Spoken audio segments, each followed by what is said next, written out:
Kamoro moro maite jara malolo TV en kine makare mainde nche mar kuku mar wach achiel kachiel harwaki antiere kod jagoro mongirore mar kupete bare mar Kisumu wabiro lose weche mopogore mag penj mag weyo kuma bende koro dwoko gimasi kuma klas 8 kachiel kod manero mabende mar klas 10 kod ariyo maito koro dwoko mare to podi en ginero mapod bende ibiro kalo process mopogore arwaki studio iriyo nade ariyo kare ero kama nanya kuma thuolo mari mar chopo studio dwoko mar penj mar klas 8 ne osegol ang'eyo ni to in jagoro mongirore mar kupet kata kamano japuonj inyalo lose weche mag primary inyalo lose weche mag secondary inyalo wacho nango un kaka kupet dwoko mag klas 8 ne ukaw nade dwoko mag klas 8 wan kaka kupet wawacho notimre maber at least wawacho ni cases ni o dok chien o gino ni urumu bato dok chien the cases my irregularity be kwa yudo mang'eny kech ne onge school mobedo mamax no bedo cancel mago kaka gire mago wacho there was no cases of cheating was cancelled but as kupet nitie observations makomo asetimo to waneno ka results ogolo gimiluongo ni normal curve mane ka onego bedi normal curve jok moyudo 400 and above gin manele for chipo higani nyithindo manotimo penj ne nyithindo milion achiel kata nyithindo nitie jok madongo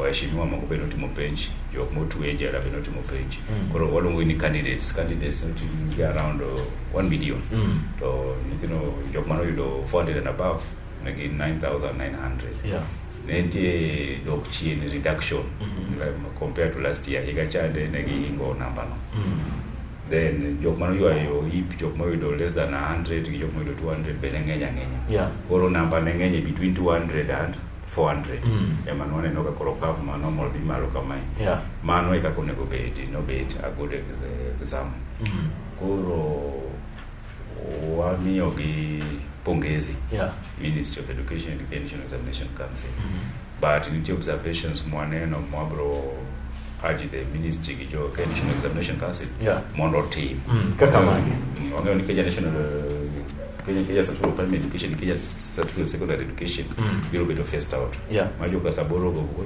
nyangwen mobiro KCPE will not be there exam ni wangayo ni nitie kaka nirite but nitie kata kama penj ma for class 8 maber nitie ywak ma jopuonjo se yok kaywak noa jok manodhi nono penjo se ywak noa ni ne gidhi nono Kiswahili insha to ne gidhi nono English composition no keti gima no giwe under pressure no pressure no rush kech moko modong kande gin multiple choices to multiple choices ni mako ni computer or machine emane no koro kar pogrok dibeti inene kai computer ka composition in shanike mano ni timo kilo dhano mawang ne mane choices ni in computer mano tiyo kuom gi ma ni no in fact gine page timo ne to se chak nono gi in accuracy level mar gi might be high deviation ma deviation work kor ka composition gi insha di momio deviation work composition gi insha en gi timo kilo dhano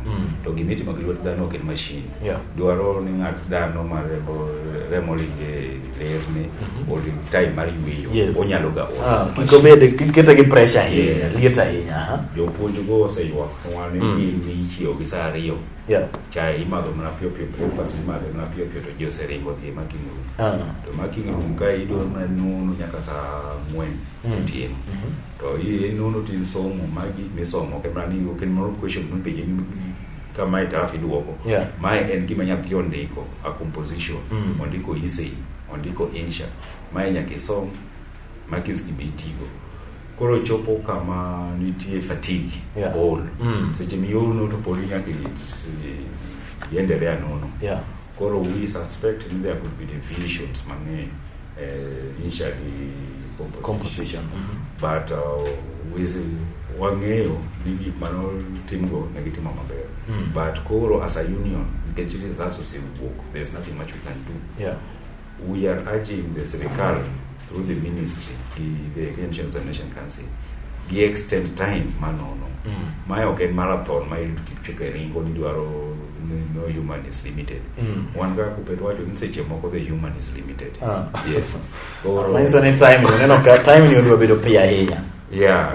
Onge kikombe bidhi chiw ni this year. Last year ne gito Tuesday this year mane. Onge type one go yie ni wadwaro manyo fees. Wanjo union ba wanjo. To be kata kade gi lewa na gi one week. Ngama dhi chwado gi onge. Yes. Ginyala kata leo gi another 1 week to get no timo maber. Wango ni penyi ni be otimbre maber ni the number of private schools do timo maber nyithindo ma ukalo moko be wuok e primary public schools. Yes. Kata Kisumu ka wale no ka public schools do timo maber nyithindo ma do 400. Kata kane ni nafasi the candidates mani skundego ne ngenya hinya. Interaction between the teacher and the student was minimal. And like in a private school ma yudo ka nyithindo kata prario e class aboro. In schools town kai kaka skunde kaka ria Mbisha Lake yudo ka nyithindo ngeni kabisa. Nyithindo ngeni seche moko kata 100 kata 200 in a class. Leading to those interaction. To pori yudo ka nyithindo okadho skundego. Mano nyiso ni at least sani nitie gino ni effective teaching and learning. Then par also need to give transition, 100% transition, the access to education. Magio your schools ma public obedo congested, within seriously. But we all won't work, watch my exams, no give my wife wago any fatigue, Mikelo, Gija, no chante, obeyed reduced. Then you are Marario as Coopet. Wawacho ni makosa mathindo cha mani itimo gisakat satima page obed done away with.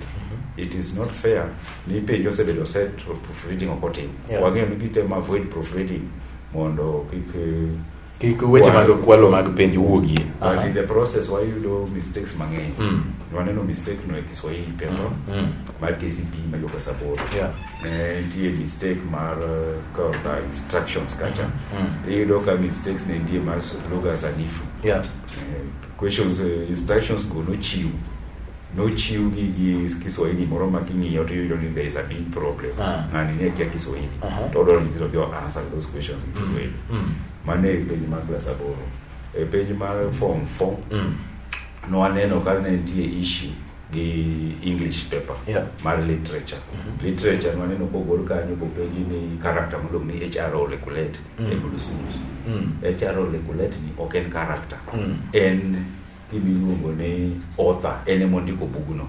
Yes.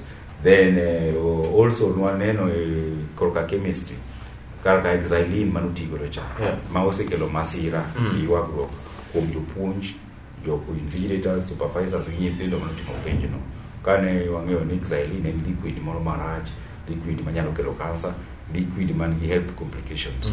Magi are issues ma wacho as Coopet ni Kenya National Examination Council must look into in future mondo kikwa subject nyithiwagi into problems.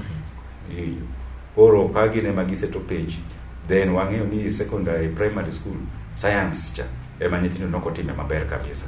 Ng'eny kata nyithindo mokadho yudo ka gim like 70s 60s biti moderation of exams mondo kikwa yudo nyithindo kare mahinya.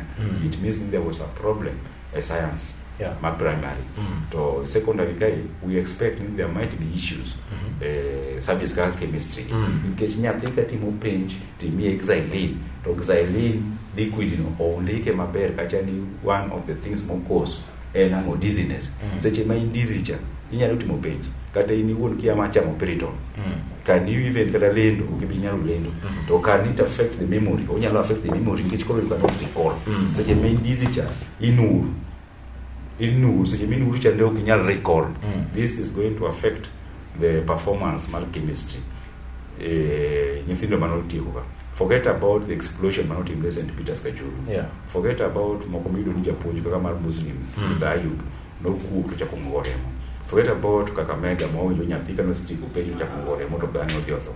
There were issues. Kore manwa penjide ni why was it neko axi liquid mano binitiyo godo cha okitiyo godo skunde matin kene motiyo gi coaxino to mang'eny thoth skunde Kenya mangima notiyo gi xylene ne gi recommend xylene nano to kane wago ko Coopet ten migao mar education ne okweda wacho jatelo ndo ni kibedio kiksa no kwero wacho ni en poko winjo complaint to kane wacha komiyo gi evidence of gik motimre jopuonj kama explosion in skunde gi nyathi kama otho koro no nyaka kawuono pok wayudo statement on the issue of xylene Kai xylene is a bad liquid, it's a bad liquid. Wawe timo experiment. Gengima jopunj, gengima nyithindo, gengima visitors gi supervisors. It is a very risky thing. Ero kama nanya. Obro kayo matin kai to kod wuto obro dhi nyime kod weche go kompogro pogore matin kod weche go mag piny mano beti, amago ko mag primary ka achiel kod mago ko mag class 10 kod ariyo.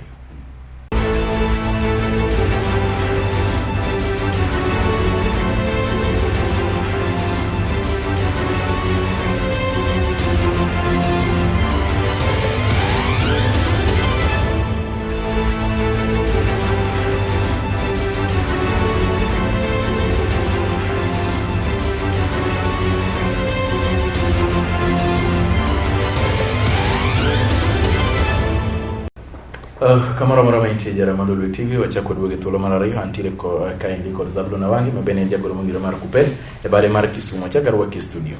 Jatelo wacho nyaka saniri kalore kod weche go kuma no muoche kalore kod chemicals manitiyo godo e chemistry paper kata practicals mag chemistry. Ne ugolo ywak mar wadiri ne serikal ana okage wacho ni weche machalo kamago onge nyaka sani koro pod urito report gi koso. Warito report kendo wan as a union what demand compensation. Jopuonj gi mose bedo gi effects gi ng'eny gi thiedho gi. What demand ni serikal okaw cost mar thiedho jopuonj go. What also demand ni duto mano participate practicals go or miss some fixed amount of money maginyalo konyore godo ka nitie side effects. Side effects mang'eny no kowuok sani. Mano wuok sani waneno kaka explosion St. Peter's Kajuru, explosion at St. Teresa Kasagam. Nwani nyathi moro tho ginene Kakamega. Japuonj moro is hospitalized Lila Secondary in Homa Bay. Japuonj Muslim Secondary Ayub Bay, South District, Kangoremo, Sanosetere Kakamega. We are demanding compensation must be done. To what demand there must be due diligence. Gimome yokoro why avoid issues by exam. Any exams should not be a matter of life and death. Kawa do always test a concept. To get on any Timothy chemicals maricho. At that age, at that tender age, at 4 level, you're going to be exposed to chemicals, to liquid xylene. You're going to be exposed to the invigilators. Pesa mimi yokika thing mo going to be exposed to this. Japiko moro mago Nyabondo Secondary lab technician who krembo pikipiki ne no the ogorepe nikech miye no chako bedo onur dizziness. Those are the things mawana skupet wa compile to wabro wacho demand wadhitero that memorandum to the ministry mondo jopuonj go be compensated. So far wasewacho jopuonj duto manishida gokelo complaints gi office wa makupet moko sekelo manyaka sani usechako yudo ywak ma jopuonj nitiere godo complaints. Complaints wawacho ni education wa support 100% transition to gimiwa jopuonj wa support access to education gi CBC to kikwa kete exam a matter of life and death. Ni waneno kaka piny ma class 8 wuok sani warito mondo gitim selection no be should be true, free and fair. As Kupet wabet warito wang'iyo ni selection protein nade nyathi kokadho to do max mafulani onego itere school kikwa winjo ni nyathi wa osekadho gi 450 marks kata 420 to koro itere school moro extra county Kilifi. Then wayudo nyathi ma di 200 koro ikelo nwa national school Maseno. Wami nyithindo gi access gi choices magiero e maru ni tero gi ok ni ko hiro gi random. These marks must also have value. Ok ni struggle yudo 400 to teri a district school nyathi moro yudo 300 to teri national school nikech wuon tu ni gimoro do ni computer error magi be makelo issues mag bribery ma yudo ka koro parents need to trimasoya mondo nyithindo go in specific schools. Nyathi must reap the benefits of Tiomatek. Ok nyathi tiyo matek at class 8 to kendo dwaro miye injustice mano ok en fair. Oras Kupet wawacho ni ka secondary school selection ochakre otime and there must be a second selection to ensure ni selection mokwongo ja ne free and fair. Last year waneno ka ngire mago wawacho ni there will be no second selection. This second selection nite gimombikete gimoro kisetimo to do review. You must review mondo ensure ni nyithindo mowuok ne miluongo gi ka have been given a chance. To ok nyithindo moko being given out ni gionge pesa, gionge uniform, gionge kata ni marks ne computer utere kama lach. Fairness must start from at the same time wadwaro results of the assessment mag class 8. Remember ni class 8 not imopeni. Up to now poko miwa report yote. Poko yuro duoko go yako. Kata kana ukipenge na assessment and testing. Onego nyiswa ni assessment no. Margo class 8 chama dini. Yes, sani warito for 40 page. ka form 4 dhi tieko penj moko ng'eny dhi tieko next week. Seche ma gitieko ni marking dhi chakre by November 30th. Wang'eyo ni wadwaro results before Christmas. To giharakisha to the extent ma fatigue mwaneno kotimo jo KCPE markers they affect the KCSE markers. We should use experience achiel mar gengo godo another problem. Mano is how we can renew education in Kenya. Because for what we are seeing, any pressure to pressure ne motim mondo agol. Pressure mar exams, pressure mag yudo authenticity, authenticity of the marks. Mar jaka saboro bijaka form 4. To mano authenticity no can only come kagima examiner chawde onono and the true reflection of manotimo. Gimetimo kiyol okinyal perform maber. Waseneno kata mpira yo tugo kobedo fatigued cold inoga ka results timre marach iwinjo nikech okinyal loyo mpira ka unuol. The same thing with the human beings. To sani makoro wantire kod 100% transition iri wantire kod nyithindo be moyudo kaendi wan gi about 246 to give some hundreds mabende yoro 200 and below. Sani wan gi 100% transition. Nitie jok ma bende penjo ni to koro ka en 100% transition to bende penj no is it necessary? Though na ng'eyo ni mbele to wadhi bedo maonge kod penj mar KCPE. Jomi ariyo gi kibende koro dhi adhi nyime koso nyaka jomi achiel ka kata ja 84 dhi adhi nyime. Maendi koro dhi nyime ni education ni pod en quality koso koro en manager. Ana sympathize this school moko mania gwen make man gi shida complete. Gine mage dhiro jo 84 gine mage dhiro moido max 84 practice bicho 500 mambo jok makata ndiko te emomiyo wawacho ga ni in terms of promotions ni japuonj mapuonja ora chudho chata kata igwe ni anyway podi doka uja maranda kata maseno ni nyithinde to compare because of the 100% transitions shunde mane gwenka at least ginyalo survive nikech gibedo nyithindo but then the work rate ma jopuonj go mondo giyud kata D+ bedo matek. Raw material ko biro material marach ok ibiro so gine maber. Ko mi mbao marach ok ibiro so ko maber. Nyaka yudo mbao maber kata bit na hadu tibiro so ko mbao maber. All that is ko skunde machal ni ma nyithindo kata kodo 55 gito urwa miyo ngato nyithindo jo class 9 kata nyithindo 20 kata par ma moyoro max mang'eny nyithindo 10 goyro kata 110. Maendi koro the expected moko ga wacho penjo no kata ka gidogo le CBC ko no bedi gigole. It helps with the placements mar class aboro. Emo wangeyo ni ng'ano ma di alliance to ng'ano ma di ora chuodho. To mar form 4 cha bende KCSE cha bikonyo gi replacement iketi kamoro ni mae okadho maber nyalo timo medicine to ja D+ cha to nyalo dhi twang'o wuoche iwinjo. Koro access to education any primary education gi secondary education en gibiluongo ni basic education ma nyathi nyaka ng'e.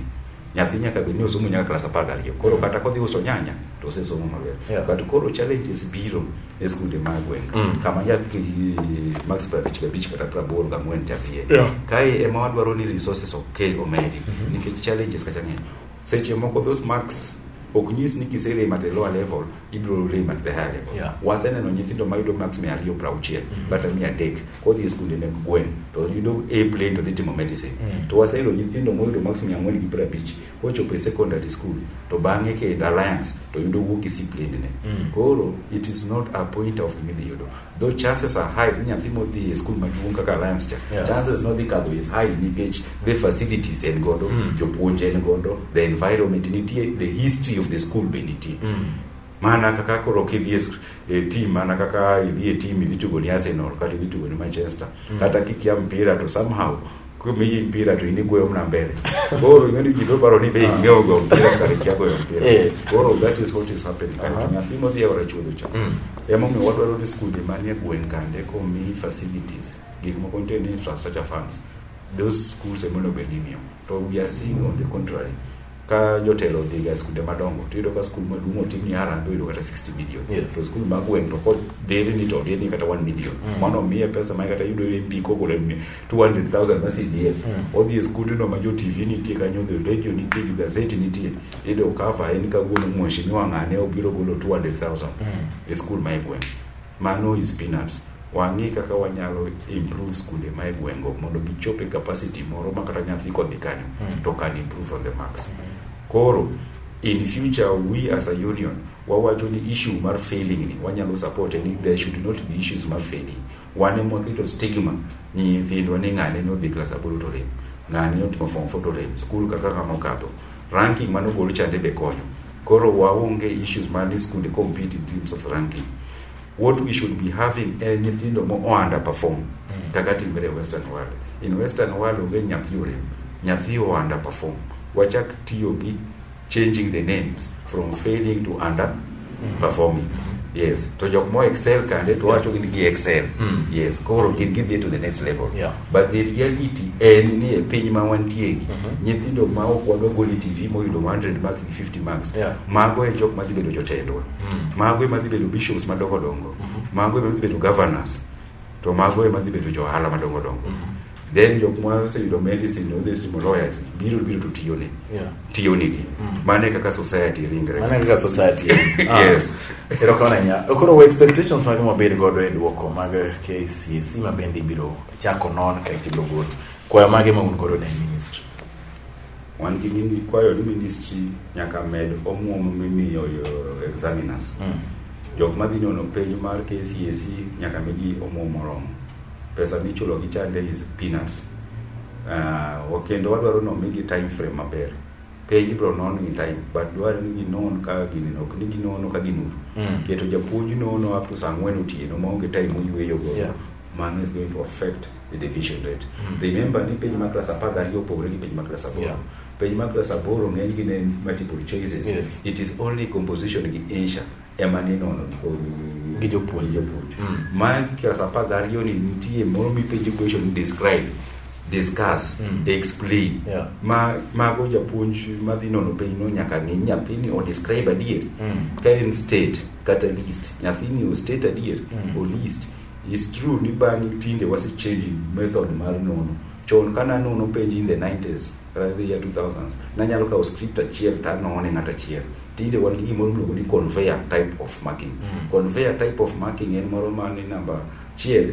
Inyalo biti mi question section A to window na section A no papers duto. Ngat moro to be section B kata number 6 to no 6 duto. Ngat moro no number B to no number B duto. This is reducing the deviation rate to medo the accuracy. Getting the A master. The number mani no marking scheme number mi no. Koro as a union or actually these improvements are good. The level of cheating will reduce. The opportunity or reduce. Tension man teacher will reduce. But koro wangi maslai of jok mano no penji wangi maslai of jok mangi o penji man on center managers, science teachers and the rest. But above all, wahakikisha in future practical exams, debate practical exams are friendly to the human beings. Miyo tinji wale no tuoche kaka cancer, mti nyaka among even the students nyaka yupunj. Magone gi tuoche mane kaoga mana jok mane apa echelon of the society. To avoid issues more tiyo gi gik moko ma cancerous are having health issues. Asante sana. Erokona nya zaluna wange mamiro jagoro mongiro mar Kupete Kisumu County walo sokode chiel ka chiel chiel kuma pen koni kod kocha magwe kuma kwa saboro mane usimo mosenon maduoko ka chiel kod makrasa par kod ariyo mabende kuro nitire kanye rito masani na kocha kwa kendo maindi ne kuk marwachi kwa nje follow back erokamano kumchupo historia.